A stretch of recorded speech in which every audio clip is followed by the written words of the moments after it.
चलिए अब सीधा लखनऊ लिए चलते, सुनवाते हैं योगी आदित्यनाथ क्या कुछ कह रहे हैं। थी, बल्कि यह भारत के स्वाभिमान का प्रतीक बनकर के लाखों लोगों के रोजगार का माध्यम भी बना और उसकी इनकम से, जो थोड़ी बहुत इनकम होती थी, उस इनकम से अपनी घर गृहस्थी का संचालन करने के साथ साथ राष्ट्रीय आंदोलन में भी वे योगदान देते थे। और आज स्वतंत्र भारत में इस चरखे के अनेक रूप सामने आए हैं। एक मैनुअल हाथ से चलने वाला चरखा है, एक सोलर चरखा भी है और एक इलेक्ट्रिक चरखा भी है। हम अभी देख रहे थे, जो चरखा था उसमें जब मैंने पूछा वहां पर, तो उन्होंने कहा हाथ से चलने वाला चरखा है, इससे एक दिन में 1 किलो तक हम लोग कताई कर लेते हैं।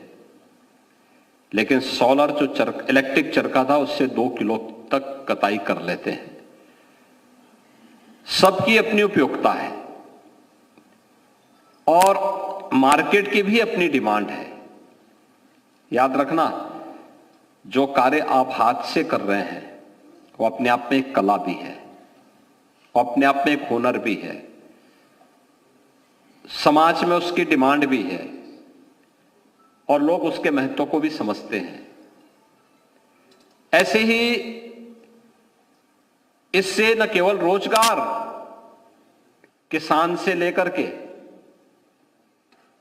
इस सोलर चरखा को चलाने वाले बुनकर से लेकर के या उससे जुड़े हुए जो अन्य तकनीशियन हैं उनसे जुड़े हुए लोगों को लेकर के और फिर उसकी बिक्री करने वाले व्यवसायियों को लेकर, इन सभी को एक साथ जोड़ करके रोजगार के साथ जोड़ने का काम करता है। यही कारण है कि पिछले 7 वर्ष में 3.5 लाख से अधिक लोगों को अकेले इस विभाग ने खादी के माध्यम से रोजगार उपलब्ध करवाने में अपना योगदान दिया है। दूसरा है माटी कला बोर्ड। माटी कला बोर्ड मैं भी देख रहा था, उनके पास भी एक मैनुअल चाक है, एक सोलर चाक है और एक इलेक्ट्रिक चाक है।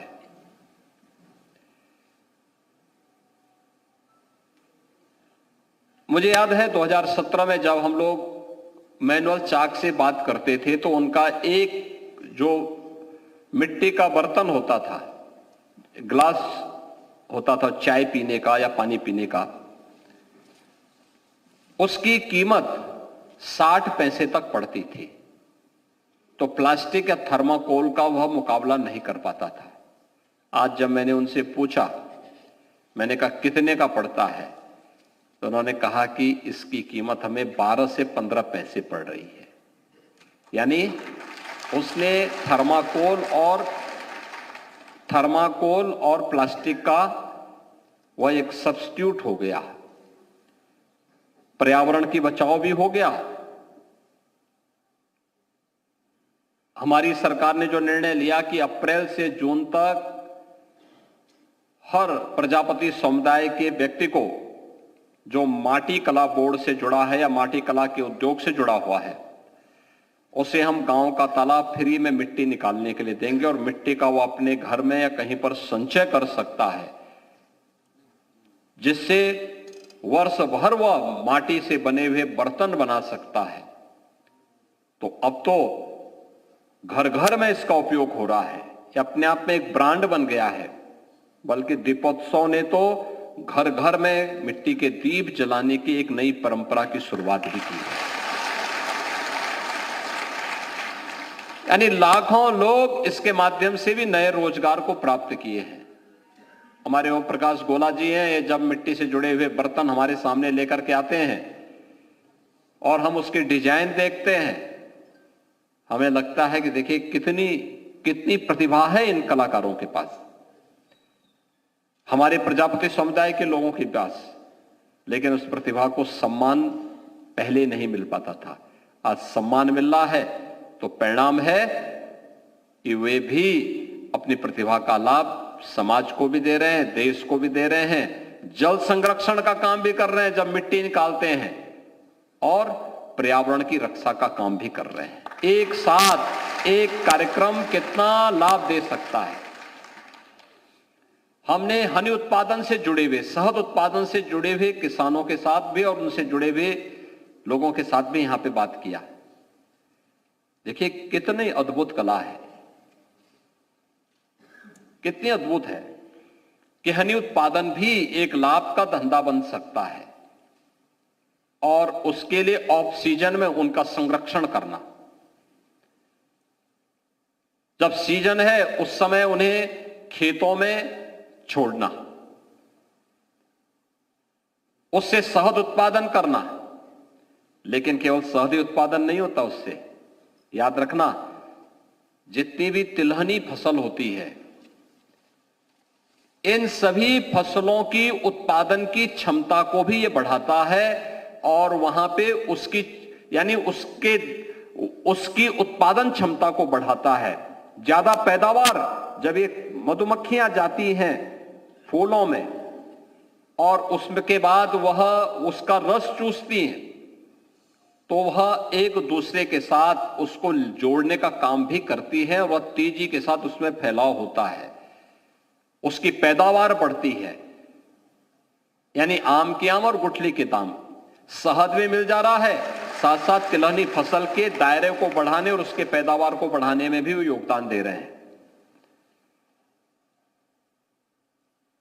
किसान, कपास का किसान हो या फिर किसी भी ऐसे खादी से जुड़े हुए, उन उत्पाद से जुड़े हुए हमारा किसान से लेकर के काटने तक, ये पूरी एक चेन बनती है जो उसको बाजार तक पहुंचाती है और कई लोगों को रोजगार के साथ जोड़ने का काम करती है। और उत्तर प्रदेश का वन डिस्ट्रिक्ट वन प्रोडक्ट ने तो पूरी देश के अंदर और पूरी दुनिया के अंदर अपनी धूम ही जमा दी है। आज जब प्रधानमंत्री मोदी जी कहते हैं वोकल फॉर लोकल, तो उसमें सबका ध्यान उत्तर प्रदेश के एक जनपद एक उत्पाद के कार्यक्रम के साथ जुड़ जाती है। आज आप देखते होंगे हर जनपद के अपने एक विशिष्ट उत्पाद, हर जनपद के अपनी एक विशिष्ट पहचान। मैं भी वस्त्र देख रहा था, अलग अलग जनपदों में मैं जाता हूं, देखता हूं, वहां पे आज भी छापाखानी से ही वस्त्रों में उस प्रकार की डिजाइन होती है। हम लोग जालौन में जाते हैं, हम लोग प्रदेश के अन्य तमाम जनपदों में जाते हैं, जहां भी आज भी हमें वो पुरानी तकनीक, वहां पर लोगों के आय का भी जरिया और उनकी इस अद्भुत कला को देखने का एक अवसर प्राप्त होता है। बहनों और भाइयों, कहने का मतलब है यह महोत्सव एक सप्ताह का महोत्सव है। उत्तर प्रदेश के हमारे स्थानीय उत्पाद करने वाले जो भी हस्तशिल्पी हैं, जो भी कलाकार हैं, जो भी इस क्षेत्र के उद्यमी हैं, जो भी बुनकर हैं, जो भी कताई से जुड़े हुए छोटे बड़े उद्यमी हैं, इन सबके लिए एक प्लेटफॉर्म का काम तो यह कर ही रहा है महोत्सव, लेकिन साथ साथ देश के अंदर भी कहां कहां क्या कुछ अच्छा हो रहा है, वे लोग भी यहां पर आकर के आपकी तकनीक को देखेंगे और आपको भी उनको देखने का अवसर प्राप्त होगा। हमें अच्छी चीज जहां कहीं से भी मिल जाए उसको स्वीकार करना चाहिए, उसको अंगीकार करना चाहिए। एक चीज मैं आपसे जरूर कहना चाहूंगा और जो अत्यंत प्रासंगिक भी है, हम जब सरकार की किसी योजना का लाभ किसी व्यक्ति को देते हैं, जैसे हमने किसी को एक सोलर चाक दिया या इलेक्ट्रिक चाक दिया, या हमने किसी को कोई अन्य किसी को माटी कला बोर्ड में ही हमने एक सोलर इलेक्ट्रिक चाक उन्हें दे दिया, या मैनुअल चाक दिया, या कोई इलेक्ट्रिक चरखा दिया, या सोलर चरखा दिया, या मैनुअल चरखा दिया। पहला तो इनके उत्पाद को मार्केट तक पहुंचाने के लिए उस प्रकार का एक तंत्र विकसित करना जिससे वह अपनी इनकम को बढ़ा सके। दूसरा, अगर सरकार ने उसको कोई चीज दी है तो उनके साथ इस बात का एग्रीमेंट होना चाहिए कि वह भी अपनी इनकम की एक छोटी सी राशि बचत करके सुरक्षित रखेगा और अगले 5 साल के अंदर वह भी अपनी तरह एक व्यक्ति को स्वावलंबन के मार्ग पर आगे बढ़ाने का काम करेगा। एक चेन बढ़ेगी पूरी, और जब भी आपकी चेन बढ़ेगी तो इसका लाभ क्या होगा?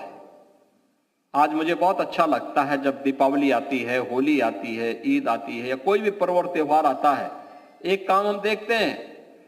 पहले होता क्या था?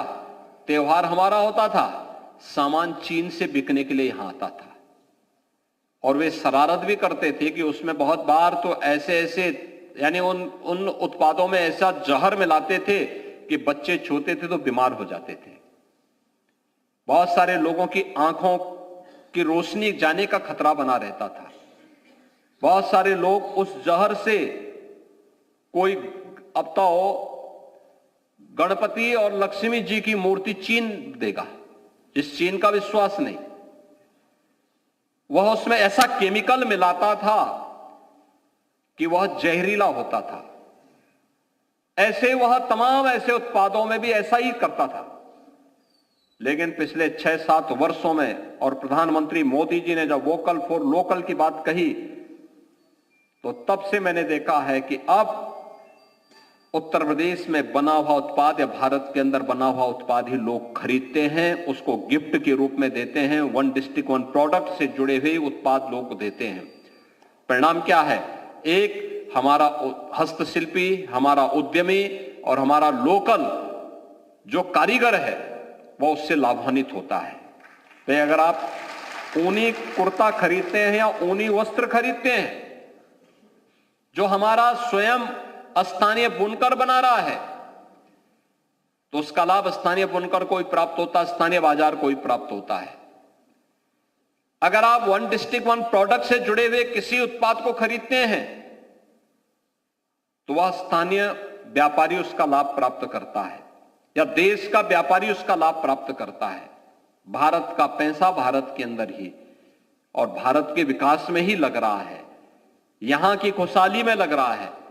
तो आज हमें देख करके अच्छा लगता है किसी पर्व और त्योहार में, जन्मदिन की पार्टी में लोग ज्यादातर स्थानीय उत्पाद को प्राथमिकता देकर के प्रधानमंत्री मोदी जी के इस अभियान को सफलता की नई ऊंचाइयों तक पहुंचाने का काम कर रहे हैं। और उसका एक प्लेटफॉर्म, एक खादी महोत्सव जो आज से प्रारंभ हुआ है, 1 सप्ताह तक ये चलेगा।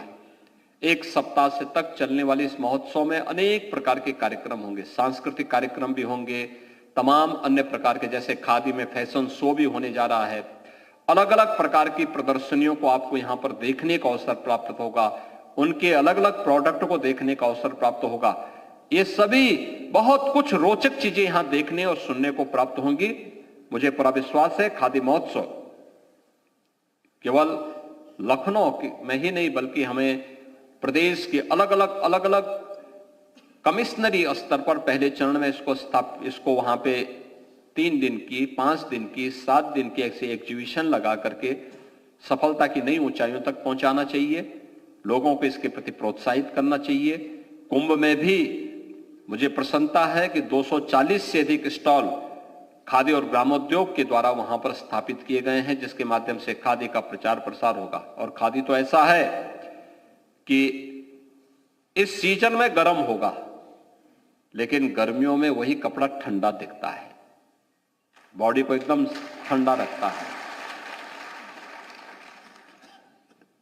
और यही हमारी उत्पाद की पहचान है कि जो समय के अनुरूप हमें हमारी आवश्यकताओं की पूर्ति करने में सहायक होता है। आज के इस अवसर पर मैं आप सबका हृदय से स्वागत करता हूं। इस पूरे महोत्सव के प्रति अपनी शुभकामनाएं देता हूं। आप सबको मकर संक्रांति और महाकुंभ की अपनी हृदय से मंगलमय शुभकामनाएं देते हुए वाणी को विराम देता हूं। धन्यवाद। जय हिंद। मुख्यमंत्री योगी आदित्यनाथ के संबोधन को आप सुन रहे थे। खादी महोत्सव में उनकी मौजूदगी और खादी की अहमियत का जिक्र उन्होंने यहां पर किया अपने संबोधन में, और तमाम स्टॉल्स पर गए, खादी के उत्पादों को उन्होंने देखा, परखा, जाना और यहां पर जो स्टॉल्स लगाए गए वहां पर उनकी मौजूदगी हम आपको दिखा रहे हैं, थोड़ी देर पहले की तस्वीर। और खादी महोत्सव में उनके संबोधन को आपने सुना। मुख्यमंत्री योगी आदित्यनाथ खादी महोत्सव में मौजूद थे, कुछ देर पहले की तस्वीर आपको दिखा रहे हैं। मुख्यमंत्री योगी आदित्यनाथ तमाम स्टॉल्स पर जाकर लोगों से मुलाकात करते हैं, उनके प्रोडक्ट को देखते हैं और वैसी ही कुछ तस्वीरें यहां पर सामने आई हैं जो हम आपको इस वक्त दिखा रहे हैं।